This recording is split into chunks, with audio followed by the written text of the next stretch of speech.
Assalamualaikum warahmatullahi wabarakatuh. Bismillahirrahmanirrahim. Alhamdulillahi hamdan katsiran tayyiban mubarakan fihi kama yanbaghi li jalali wajhika wa li 'azimi sultanik. Allahumma salli ala sayyidina Muhammadin abdika wa rasulika nabiyil ummi wa ala alihi wa sahbihi wa sallim. Na'udzu bi kalimatillahi tammati min syarri ma khalaq.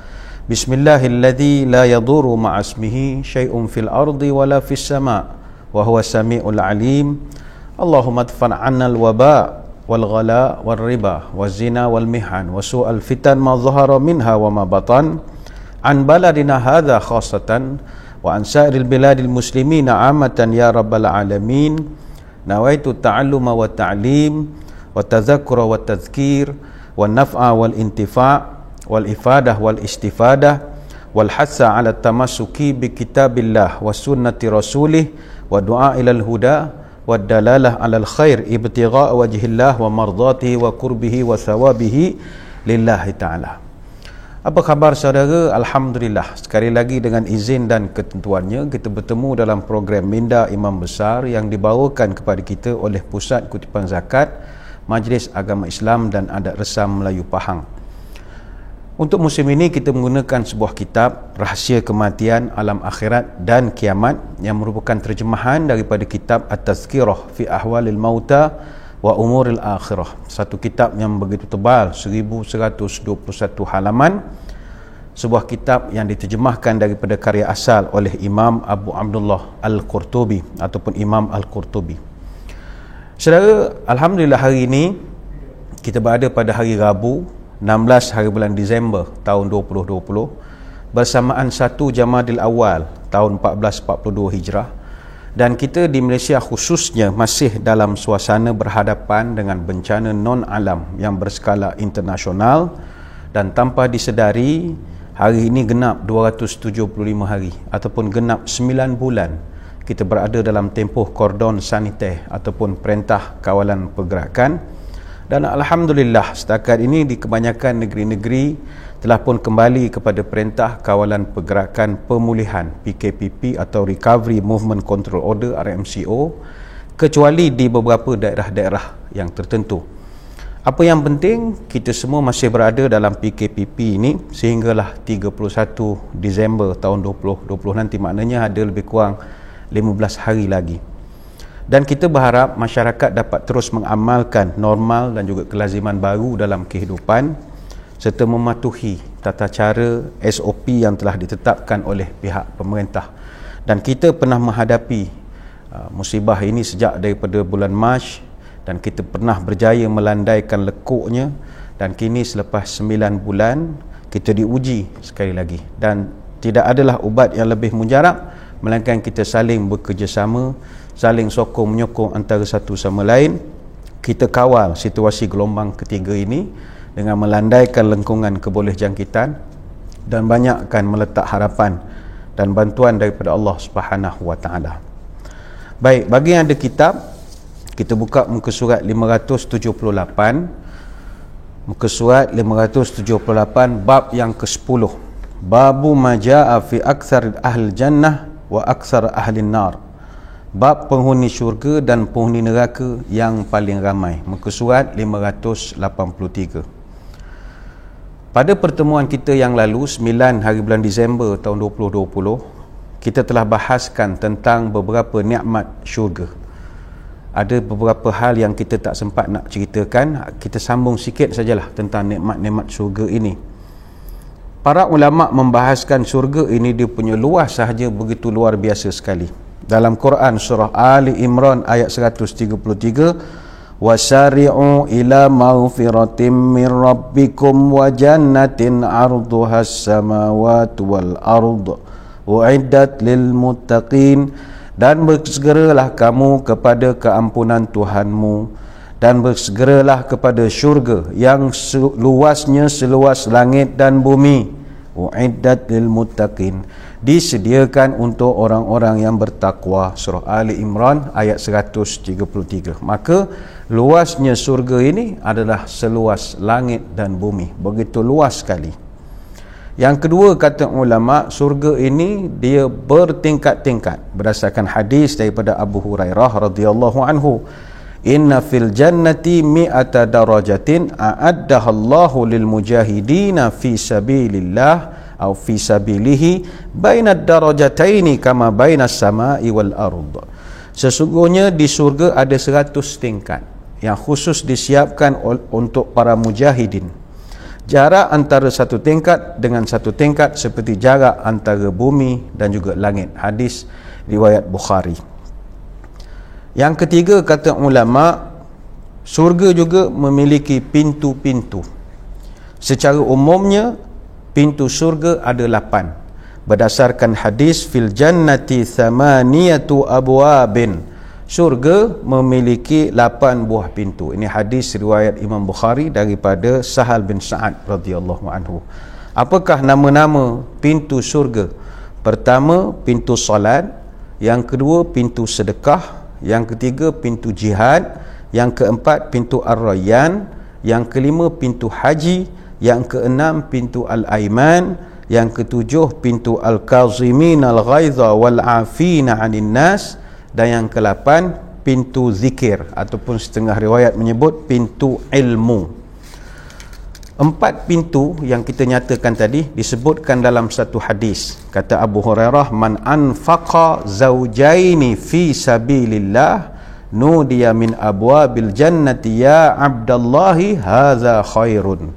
Siapa-siapa yang berinfak dengan sepasang hartanya di jalan Allah, maka dia akan dipanggil dari pintu-pintu syurga, hai hamba Allah, inilah kebaikan. Al-Qadi menukilkan ucapan daripada Al-Harawi ketika menerangkan maksud zaujaini. Apa maksud sepasang harta itu? Kata dia, pendapat para ulama mengatakan yang dimaksudkan sepasang harta adalah dia kalau bersedekah, dia sedekah dua. Kalau kuda, 2 ekor kuda. Kalau hamba, 2 hamba. Kalau unta, 2 ekor unta. Dan begitulah seterusnya. Dia kalau sedekah, sepasang. Kemudian Nabi menyambung lagi, faman kana min ahli salati du'iya min babis salati. Maka orang yang termasuk golongan ahli solat, maka dia akan dipanggil dari pintu solat ataupun pintu sembahyang. Tapi kita jangan overconfident dapat pintu ini hanya kerana kita tak pernah tinggal solat. Tidak. Jangan kerana kita rasa kita daripada kecil semayang kita automatik dapat. Tidak. Nabi beri amaran, innar rajula la yusalli 60 sanatan wa ma tuqabbal lahu salatun la'allahu yatammu ruku' wa la yatimmu ruku' wa la yatimmu sujud wa yatimmu sujud wa la yatimmu ruku'. Sesungguhnya ada orang yang semayang selama 60 tahun tapi tak diterima pun semayangnya itu kerana dia menyempurnakan rukuk tapi tak menyempurnakan sujud, atau dia menyempurnakan sujud namun dia tidak menyempurnakan rukuknya. Artinya yang dapat pintu solat ini adalah orang yang sempurna solatnya itu dilakukan dengan ilmu. Selesai. Kemudian Nabi menyambung lagi, wa man kana min ahli jihadi du'iya min babil jihad. Orang yang termasuk golongan ahli jihad akan dipanggil dari pintu jihad. Wa man kana min ahli siyami du'iya min babir rayyan. Orang yang termasuk golongan ahli puasa akan dipanggil dari pintu ar-rayyan. Jadi pintu ar-rayyan ini kita selalu dengar, terutama bila bulan Ramadan, para penceramah akan bercerita tentang pintu ar-rayyan untuk orang berpuasa. Namun kata ulama, pintu ini bukan untuk orang yang berpuasa, tapi untuk orang yang rajin puasa, iaitu bukan puasa Ramadan sahaja. Sebab puasa Ramadan ini memang wajib, rajin tak rajin memang kena puasa. Yang ini untuk orang yang rajin puasa, yang menjaga puasa-puasa sunat, Isnin, Khamis, puasa Daud, puasa Syawal, puasa 10 Zulhijjah. Orang-orang macam ini yang layak mendapat pintu rayyan. Kemudian Nabi menyambung lagi, wa man kana min ahli sadaqati du'iya min babis sadaqah. Dan orang yang termasuk golongan ahli sedekah akan dipanggil dari pintu sedekah. Ini hadis riwayat Bukhari dan Muslim. Selesai. Dan pintu yang kelima disebutkan tadi, pintu Al-Aiman. Abu Hurairah radhiyallahu anhu dalam satu hadis ketika bercerita tentang syafaat Nabi, "Ya Muhammad, adkhilil jannata min ummatika man la hisaba alaihi minal babil aiman min abwabil jannah wa hum syuraka'un nasi fima siwa dzalika minal abwab." Wahai Muhammad, suruhlah umatmu, iaitu orang-orang yang tidak dihisab, untuk masuk ke dalam surga melalui pintu Al-Aiman, yang merupakan di antara pintu-pintu surga.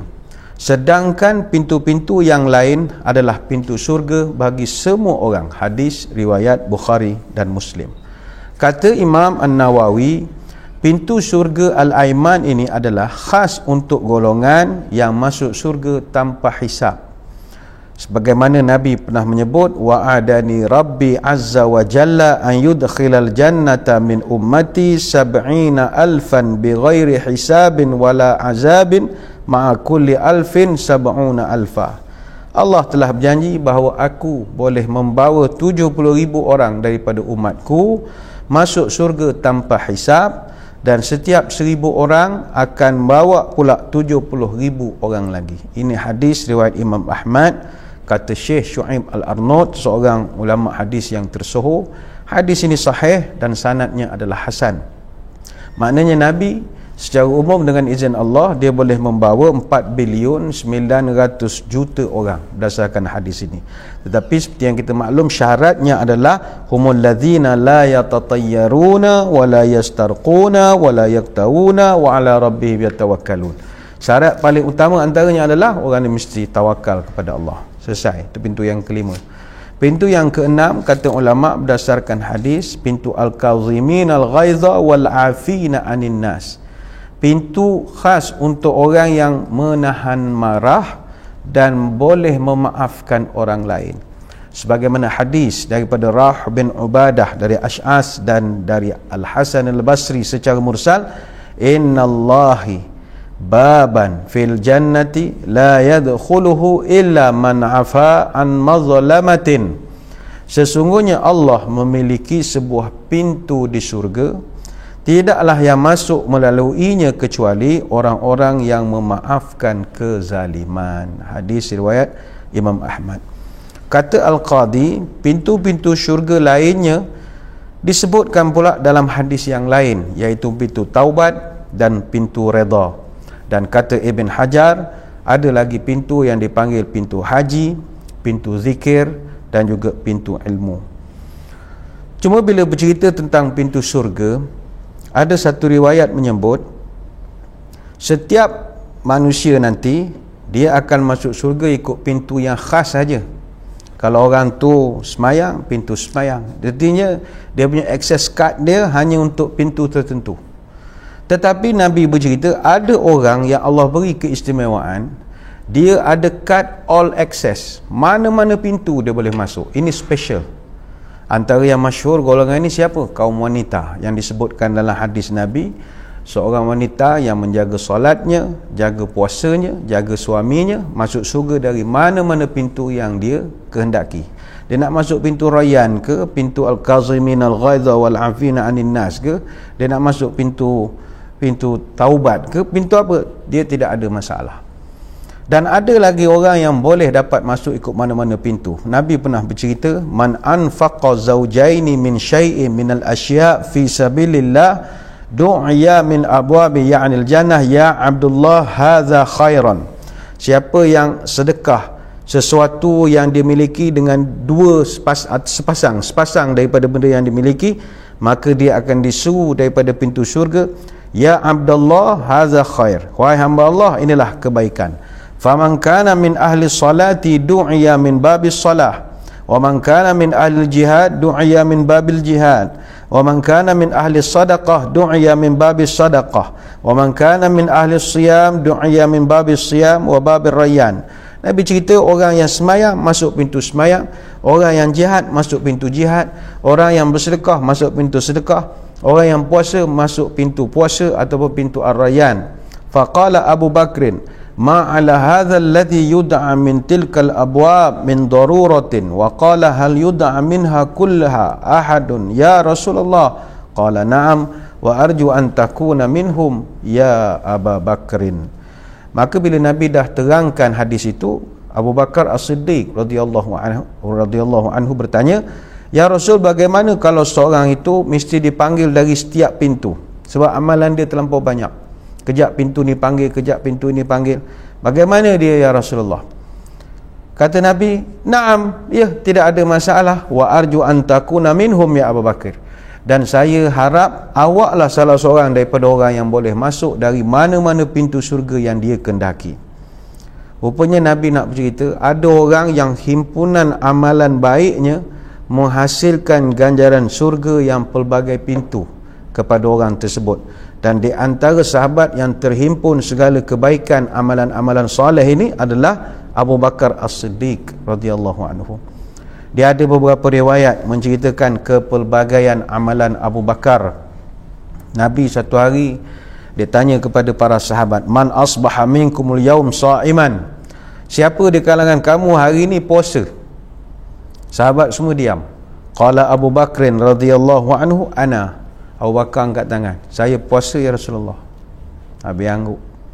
Faman tabi'a minkumul yaum janazatan, siapa hari ni ada pergi urus jenazah, pergi kubur uruskan jenazah? Semua orang diam, tak ada yang mengaku. Faqala Abu Bakrin, ana, saya ya Rasulullah. Abu Bakar pergi urus jenazah. Kemudian Nabi tanya lagi, faman at'ama minkumul yaum miskinan, siapa yang hari ini dah beri makan pada orang-orang miskin? Semua orang duduk diam. Abu Bakar angkat tangan, ana. Nabi tanya lagi, faman ada minkumul yaum maridun, siapa yang hari ini dah pergi melawat orang sakit? Orang semua diam. Abu Bakar mengangkat tangan, ana. Maka faqala Rasulullah sallallahu alaihi wasallam, majtama'anna fil amri in illa dakhalatil jannah, siapa-siapa yang berkumpul padanya semua amalan yang saya nyatakan tadi, maka dia akan masuk surga. Ini hadis riwayat Bukhari dan Muslim. Bayangkanlah Abu Bakar As-Siddiq dalam setengah hari saja dia telah melakukan pelbagai amalan yang orang lain tak sempat buat. Jadi dia memang layak masuk surga dari mana-mana pintu yang dia kendaki. Selesai bab pintu surga. Yang keempat, kata ulama, antara kemudahan yang ada di surga adalah bangunan-bangunannya. Hadis daripada Ibnu Umar radhiyallahu anhuma, qila ya Rasulullah kaifa bina'uha, qala labinatun min fiddatin wa labinatun min dhahabin milatuha miskun wa hasba'uha al-lu'lu'u wal yaqut wa turabuha az-za'faran. Kata Ibnu Umar, Nabi pernah ditanya tentang hal ehwal surga. Lantas ada yang bertanya, ya Rasulullah, bagaimanakah rupa bangunan-bangunan di surga? Nabi menjawab, ada yang batanya buat daripada perak dan ada yang buat daripada emas. Simen plasternya adalah daripada kasturi, kerikilnya adalah mutiara dan permata, dan tanahnya adalah za'faran. Hadis riwayat Ibnu Abi Syaibah. Bayangkanlah bangunan surga ini mewah, sudahlah mewah, harum. Dalam satu hadis Isra wal Mi'raj yang terkenal, kata Abu Zar Al-Ghifari, hadis panjang, Nabi kan dia dapat peluang ziarah di surga, tengok semua perkara. Maka kata Nabi, udkhiltul jannata fa idza fiha janabidul lu'lu'i wa idza turabuhal misku. Saya berpeluang masuk ke surga dan di sana terdapat kubah-kubah yang dibuat dari mutiara dan tanahnya daripada kasturi. Hadis Bukhari Muslim. Maka bayangkanlah tanah surga kasturi baunya. Itu yang bila haruman daripada surga ini bertiup, itu ada orang-orang tertentu yang boleh membau perjalanan ratusan tahun, ribuan tahun boleh dihidu bau surga ini. Itu yang keempat. Yang kelima, kata ulama, kemah-kemah di surga. Surga dia ada kemah, tapi jangan kita bayangkan macam kemah kita, kemah orang camping, orang berkelah, ataupun kemah di Mina ke kemah orang buat haji. Kemah di syurga, kemah dalam bentuk syurga, wallahu a'lam. Entah bentuk gazebo ke pondok, kita tidak tahu. Allah sebut dalam surah Ar-Rahman ayat 72, hurum maqsuratun fil khiyam, bidadari tinggal tetap di kemah masing-masing. Tuhan sebutkan perkataan al-khiyam, duduk pada kemah-kemah mereka. Ada satu riwayat dari Abu Bakar bin Abdullah bin Qais, dari ayahnya, dia pernah mendengar Nabi bersabda, inna fil jannati khaymatan min lu'lu'atin mujawwafatin arduha situna milan. Dalam syurga ada kemah yang dibuat daripada mutiara yang dibuatkan lubang-lubang, lebarnya 60 mil, disebutkan situna milan, hadis Bukhari. 1 mil kata ulama bersamaan 1748 meter. 1 farsakh 5541 meter.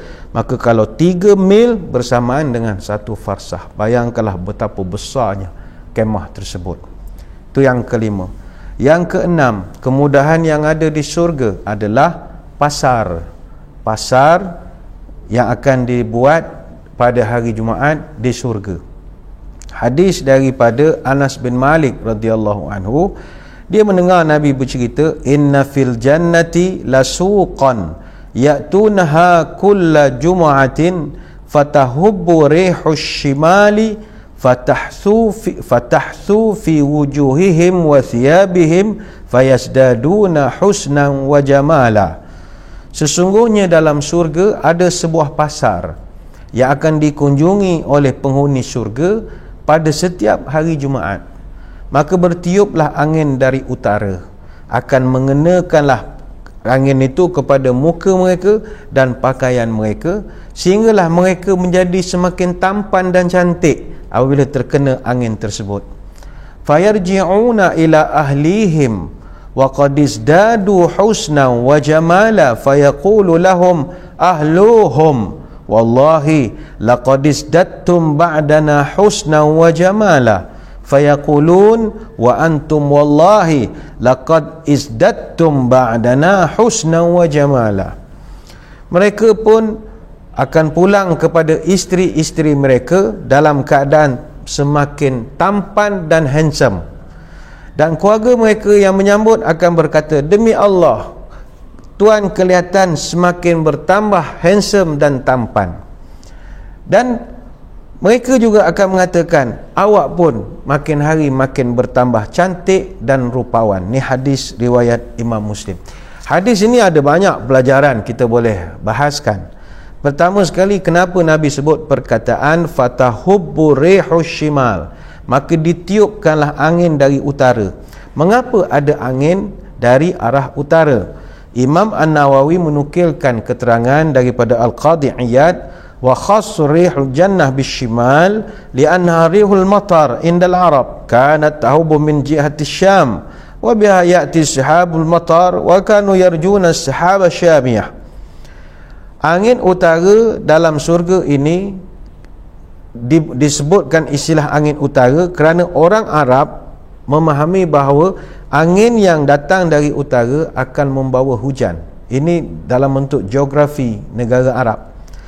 Maka bila dia bertiup daripada arah utara, berarti dia bertiup daripada arah Syam. Syam ni negara yang 4 musim, ada musim panasnya, ada musim sejuk, dan dia cuacanya begitu cantik sekali. Kalau sebelah Syria, Jordan, Palestin, jadi orang-orang belah semenanjung Arab, khususnya di Saudi sekarang, panas. Jadi dia mengharapkan ada tiupan angin daripada arah Syam. Jadi ini sebagai satu simbolik, angin itu angin yang menyegarkan. Dalam surga nanti angin tu begitu sejuk sekali, tidak sampai menggigil, tapi begitu menenangkan. Ini kita boleh rujuk dalam syarah Sahih Muslim. Ulama membahaskan kenapa pula di syurga perlu ada pasar. Apa tujuan ada pasar? Bukankah kita dalam syurga segala kemudahan dah ada, segala kehendak kita boleh diminta secara abrakadabra simsalabim begitu saja. Nak nasi ayam, ada nasi ayam. Kenapa perlu ke pasar untuk nak membeli ke apa ni? Apa tujuannya?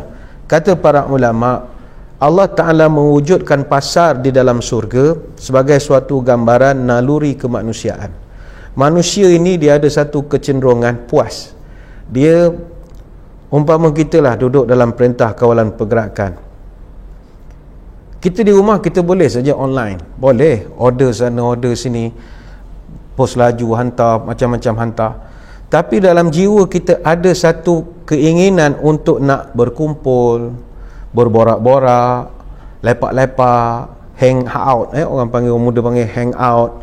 Kita nak mengopi, walaupun dekat rumah ada kopi 3 in 1, ada air teh, ada, semua ada, boleh buat sendiri. Tapi kita ada satu kecenderungan, kehendak kita nak berkumpul, mengeteh duduk kawan-kawan, kedai mamak contoh, di kedai kopi yang mahal-mahal, di kafe, duduk bersembang, apa cerita, balik nanti jumpa lagi. Sebab itu trend orang nak berjumpa ini naluri. Maka Allah Ta'ala menyediakan dalam surga ada juga pasar. Tujuannya mereka nak hang out together ni, nak duduk berkumpul-kumpul, berborak-borak.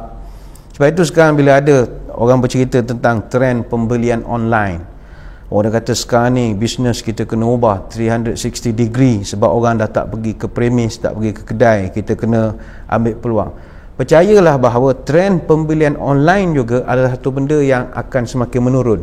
Sebab itu di China sekarang, ceklah di Wuhan, di mana saja, pembelian secara online ni ada penurunan. Sebab orang nak juga pergi on-site. Dia nak merasa keluar, hang out, dia nak pergi pasar raya, nak tengok barang, boleh memilih, dia nak pengalaman itu. Ini naluri manusia. Naluri manusia. Mungkin ada yang kata, habis nak beli apa dalam surga? Kita lauk dah ada, apa dah ada, semua dah ada, nak shopping apa lagi? Kata para ulama, kita di surga tu pasar bukan untuk shopping, tapi berkumpul. Inna fil jannati la suqan ma fiha shira'un wala bai'un illa suwara minar rijali wan nisa'i fa iza ishtaha ar-rajulu suratan dakhala fiha. Sesungguhnya di surga ada pasar dan di sana tidak ada jual beli, tetapi ramainya wajah-wajah laki-laki dan wanita. Ketika seorang menghendaki satu wajah, dia bisa boleh memasukinya. Hadis riwayat Imam At-Tirmizi. Jadi tujuan utama, kata para ulama, tahaddath ba'duhum li ba'd wa tadhakaruhum bima kana fid darid dunya wa ma'al wa ilaihi fid daril akhirah. Mereka nanti kumpul-kumpul hari Jumaat, lepak-lepak sama sendiri, adalah untuk tahaddath ba'duhum ba'd. Mereka nak berbincang-bincang, wa tadhakaruhum bima kana fid darid dunya. Flashback balik, throwback balik, cerita-cerita masa di dunia dulu. Oh, ingat tak masa dulu kita di dunia begini. Dia berborak sesama dia, dan mereka akan saling mengenang apa yang terjadi dahulu dan membicarakan fidaril akhirah, apa yang mereka dah perolehi di akhirat. Dia nak share. Ini naluri manusia. Dia kata minggu lepas kawan nak teringat nak makan nasi ayam Kuantan. Nasi ayam tu tahun 70-an je ada. Zaman kita pun tak ada dah. Kawan minta, dapat selalu. Contoh, kawan teringat betul nak makan cendol Mustafa. Contoh, minta, dia akan share apa yang dia pernah, nemat-nemat yang dia dapat sepanjang minggu ini. Itu kumpul seminggu sekali. Ini Allah Ta'ala maha bijaksana lah. Dia tahu kehendak naluri manusiawi. Selesai. Yang ketujuh, kata ulama, adalah tentang wanita-wanita di surga. Apakah sifat-sifat mereka? Baik, terdapat banyak hadis yang menjelaskan tentang surga ini ataupun penghuni-penghuni wanita surga ini. Daripada Abu Hurairah radhiyallahu anhu disebutkan, awwalu zumratin talijul jannata suratuhum ala suratil qamar lailatil badri la yabsuquna fiha wala yamtakhitun wala yataghawatuna aniyatuhum fiha adh-dhahabu amshatuhum min adh-dhahabi wal fiddah wa majamiruhum al-aluwatu wa rashhuhum al-misku wa likulli wahidin minhum zawjatani yura mukhu suqihima min wara'il lahmi min al-husni.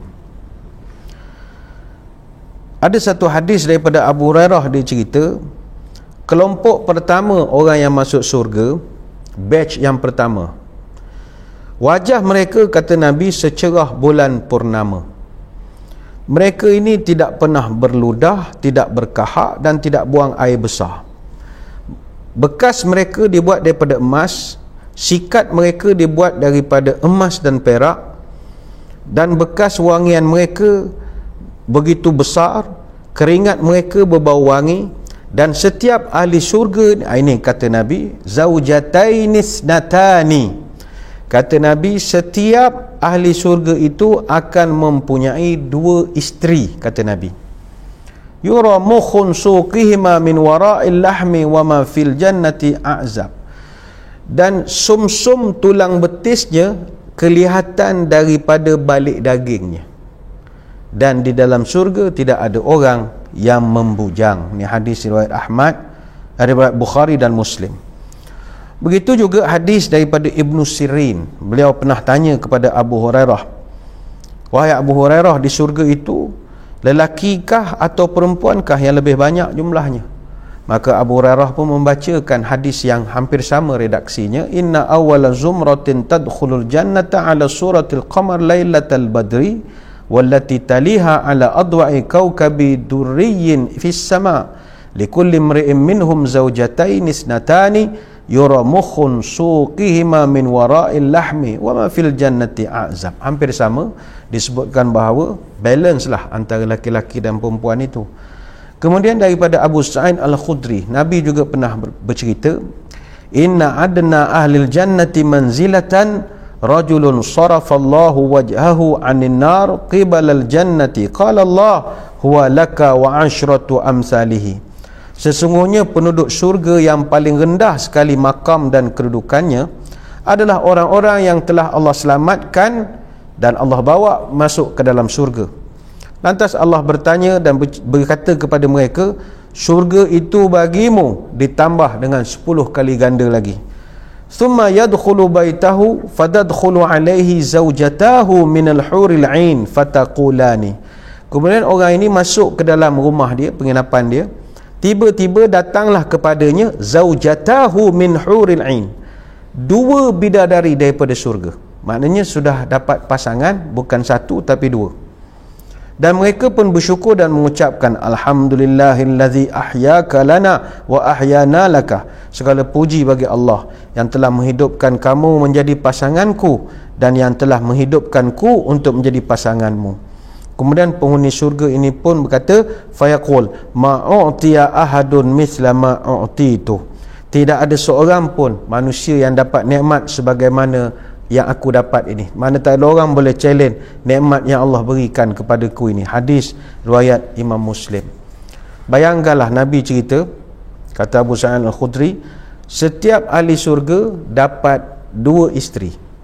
Dan orang yang dapat 2 isteri itu pun ma'u'tiya ahadun misla ma'u'titu. Akulah orang paling bertuah sekali.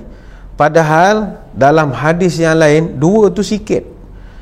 2 isteri yang dinyatakan dalam hadis ini, kata ulama, memang Allah berikan secara umum kepada setiap orang beriman. Artinya tuan-tuan nanti orang-orang beriman automatik dapat 2 isteri.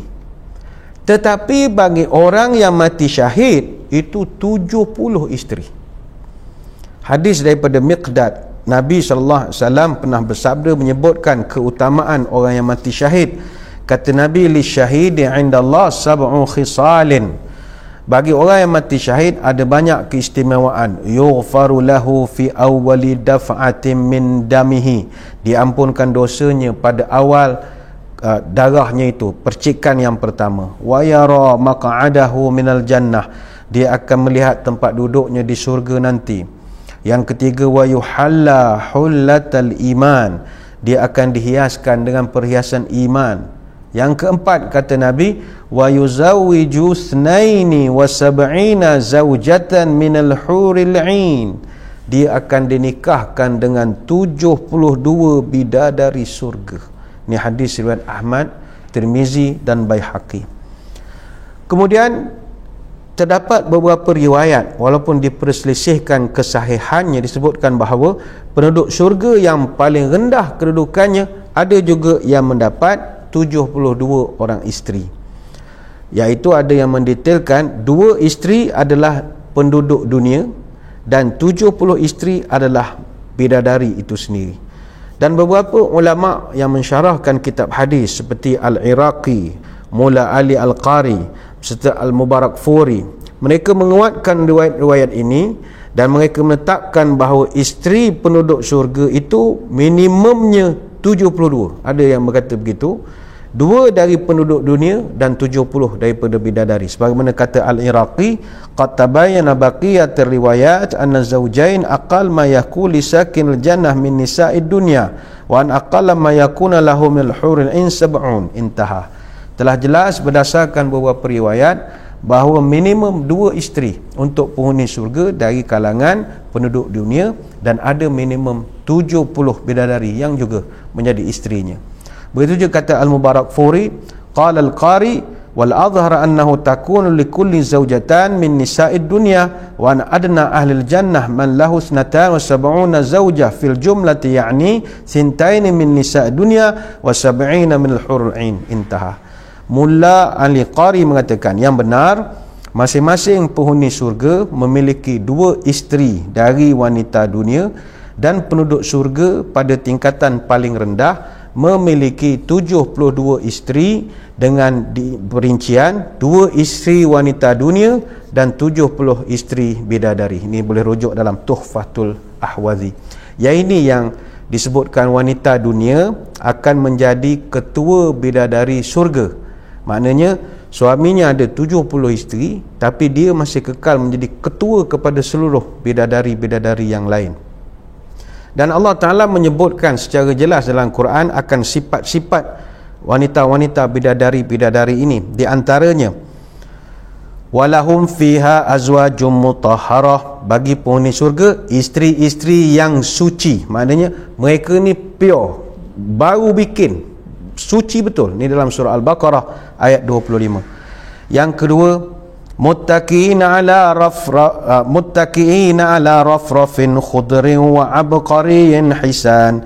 Dalam surga itu ada bidadari yang sopan, yang menundukkan pandangan, tidak pernah disentuh oleh manusia sebelum mereka, dan tidak pula disentuh oleh jin. Surah Ar-Rahman ayat 86. Artinya yang bidadari itu memang baru betul. Walaupun kita mungkin masuk surga batch kedua, batch ketiga, batch keempat, artinya dah ada batch yang sebelumnya. Mereka tak usik juga bidadari ni, sebab memang itu custom made untuk kita saja. Yang ketiga, Allah Ta'ala sebut usia mereka semua sebaya. Innalil muttaqina mafaza hadaiqa wa a'naba wa kawa'iba atraba. Sesungguhnya orang-orang yang bertakwa mendapat kemenangan, iaitu kebun-kebun dan buah anggur dan wanita-wanita yang sebaya. Surah An-Naba ayat 31 sampai 33. Yang keempat, Allah Ta'ala sebut mereka itu sentiasa dalam keadaan menjadi gadis. Inna ansha'nahunna insya' faja'alnahunna abkara uruban atraba. Sesungguhnya kami ciptakan bidadari secara live, secara langsung, dan kami jadikan mereka perawan penuh cinta dan sebaya umurnya. Surah Al-Waqi'ah ayat 35 sampai 37. Cuma saudara, tentang ayat ini ada 2 penafsiran. Pertama, ada ulama tafsir mengatakan ayat-ayat ini menerangkan tentang sifat bidadari secara umum. Tapi ada juga ulama tafsir mengatakan yang dimaksudkan dalam ayat-ayat yang kita baca tadi adalah sifat wanita dari kalangan anak-anak Adam, wanita dunia, iaitu Allah akan jadikan mereka segala sifat yang disebutkan dalam ayat yang kita bacakan tadi. Sebab itu dalam satu riwayat pernah disebutkan, pernah satu orang wanita tua minta kepada Nabi mendoakan dia masuk dalam syurga. Atat ajuzun ila Nabi faqalat ya Rasulullah ud'u Allah ayudkhilanil jannah. Ada nenek tua datang jumpa Nabi, dia kata, ya Rasul, doakanlah untuk saya masuk syurga. Apa jawab Nabi? Ya umma fulanin innal jannah la tadkhulaha ajuzun. Wahai makcik, orang tua tak akan masuk syurga. Menangis makcik tu sampai hati, cakap begitu pada saya mentang saya tua. Fawallat tabki faqal akhbiruha annaha la tadkhula wa hiya ajuzun innallaha ta'ala yaqul. Makcik ni pun terus berlalu dalam keadaan menangis. Nabi terperanjat. Nabi panggil dia balik, beritahu pada makcik. Makcik ni sedih sangat sebab Nabi beritahu orang tua tak masuk syurga. Beritahu kepada dia, akhbiruha annaha la tadkhuluha wa hiya ajuzun. Dia tak akan masuk surga dalam keadaan tua, sebab Allah berjanji dalam Quran, inna ansha'nahunna insya' faja'alnahunna abkara wa urban atraba. Kami ciptakan makhluk manusia itu dan kami jadikan mereka perawan, penuh cinta lagi sebaya umurnya. Surah Al-Waqi'ah. Berapa umur? Kata ulama 25 tahun. Secara umum semua ahli syurga umurnya 25 tahun. Tapi ada di kalangan penonton kita, muslimat khususnya, yang marah-marah bila perbicaraan kita minggu lalu banyak fokus kepada bidadari. Lantas ada yang kata, apa Allah Ta'ala tak mention dalam Quran pasal pasangan untuk orang perempuan? Kenapa perlu ada bidadari? Adakah Quran ini banyak bias kepada orang lelaki saja? Kenapa tak cerita apa nikmat yang disediakan untuk kaum wanita? Dia begini, kenapa Al-Quran tidak bercerita secara terbuka tentang pasangan kepada orang perempuan? Kerana ini adalah kesantunan Al-Quran. Al-Quran dia ada adab. Dia tidak bincang secara terbuka kerana menjaga martabat dan maruah sifat kewanitaan. Dia orang laki-laki, dia sangat terbuka membincangkan isu kahwin, isu nak cari isteri 2, 3. Ya, kalau dia borak sama dia, yang dia cerita pasal nak menikah lagi, macam tu, orang ni sangat terbuka perbicaraannya. Orang perempuan mungkin ada perbicaraan tapi tidak secara terbuka, tertutup. Sebab itu kemuliaan kaum wanita pada bahasa Arab itu pun telah ditunjukkan. Contoh, kalau kita bercakap dengan orang laki-laki, bahasa dengan orang laki-laki menggunakan fathah, baris atas. Kalau kaum wanita, kita menggunakan baris bawah, kasrah. Kaifahaluka, laki-laki. Kalau perempuan, kaifahaluki, turun ke bawah. Kalau laki semua ka, kalau perempuan semua i, sebagai menunjukkan laki-laki fathah, dia terbuka. Tapi kalau orang perempuan, dia agak tertutup. Jadi atas kesantunan itu, Allah Ta'ala tidak cerita secara direct. Apatah lagi dalam hidup atau dalam dunia ini, adakah laki-laki benda yang dikejar oleh wanita? Tidak. Orang laki-laki, dia memang kejar perempuan, memang dia kejar harta, tahta, wanita. Wanita itu dikejar oleh lelaki, sebab yang cantik pada mata lelaki adalah wanita. Tapi apakah lelaki dikejar oleh wanita? Tidak. Orang perempuan dia tak sibuk kejar orang lelaki, dia kejar benda lain, kejar handbag, kejar emas, permata, benda-benda begitu. Maka Tuhan tidak bercerita sebab benda itu. Sebenarnya banyak kita nak terangkan. InsyaAllah minggu hadapan kita akan perincikan sikit lagi tentang permasalahan syurga ini.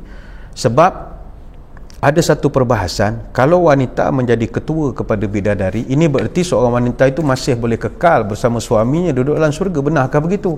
Mungkin ada ibu-ibu kata, sudah-sudahlah duduk dengan suami, tak laratlah duduk dengan dia, dunia jaga dia, akhirat duduk dengan dia. Lagipun saya ni kuat cemburu, Ustaz. Kok saya tengok isteri di bidadari 70 orang, saya gerang nak cemburu. Adakah benda ni akan berlaku dalam syurga?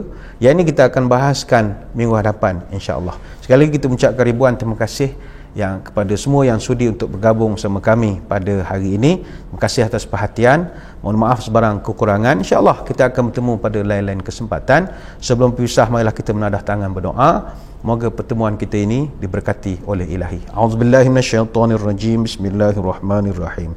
Allahumma salli wa sallim ala sayyidina Muhammadin salatan tukhrijuna biha min zulumatil wahmi. Allahumma in kana rizqina fis sama'i fa anzilhu wa in kana fil ardi fa akhrijhu wa in kana mu'siran fa yasirhu wa in kana haraman fatahhirhu wa in kana ba'idan faqarribhu bihaqqi duhaika wa bahaika wa jamalika wa quwwatika wa qudratik atina ma ataita ibadika salihin. Ya Allah, kalau rezeki kami masih di langit, turunkanlah. Kalau di bumi, keluarkanlah. Kalau susah, permudahkanlah. Kalau haram, sucikanlah. Kalau jauh, dekatkanlah berkat waktu duhamu, kecantikanmu, keindahanmu, kekuatanmu, kekuasaanmu. Limpahkanlah kepada kami segala yang telah engkau limpahkan kepada hamba-hambamu yang saleh. Subhanakallahumma wa bihamdika nashhadu an la ilaha illa anta nastaghfiruka wa natubu ilaik. Sallallahu ala sayyidina Muhammadin wa ala alihi wa sahbihi baraka wasallam. Walhamdulillahi rabbil alamin. Sekadar itu, wabillahi taufiq wal hidayah. Wassalamualaikum warahmatullahi wabarakatuh. Wallahu a'lam.